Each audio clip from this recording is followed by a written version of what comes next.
খর্বকায় প্রতিবন্ধী শাহানা ও আব্দুল হামিদ আপন ছোট ভাই বোন। শাহানার বয়স ২৬ আর আব্দুল হামিদের বয়স ২১।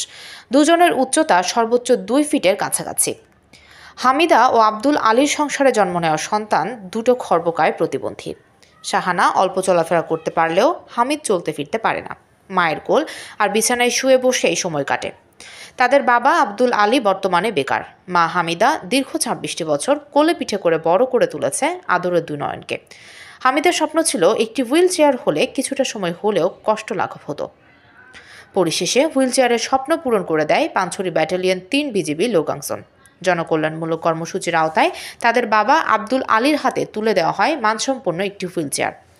পানছড়ি ব্যাটালিয়ন ৩ বিজিবি এবং লোগাং জোনের zone commander lieutenant colonel Mohammad Mofizur Rahman Bhuiyan নিজে উপস্থিত থেকে তাদের বাবা আব্দুল আলীকে চেয়ারে বসিয়ে হুইল চেয়ারটি হস্তান্তর করেন, যা হাতে পেয়ে পরিবারের সবাই খুশিতে আত্মহারা। আব্দুল হামিদ মনের সুখে হুইল চেয়ারে বসলে মা হামিদা ছুটে আসে চালকের আসনে। বাসছাড়ের নিচের ছোট্ট আঙিনার উপর এপার ওপার চড়ে বেড়ায় হুইল চেয়ারে। সুযোগ বুঝে শাহানাও মনের সুখে চেয়ারে চড়ে।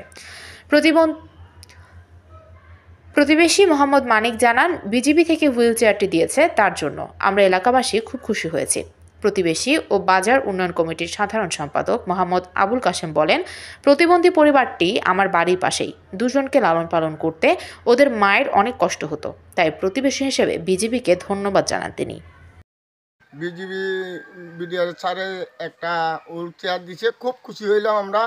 প্রতিবন্ধী পরিবারটি আমাদের প্রতিবেশী, ওদেরকে লালন পালন করতে ওদের মায়ের অনেক কষ্ট হতো।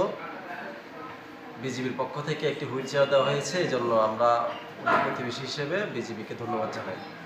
শাহজাহান কবির সাজুর পাঠানো তথ্য ভিডিও চিত্রে PIB ৭১ টিভি।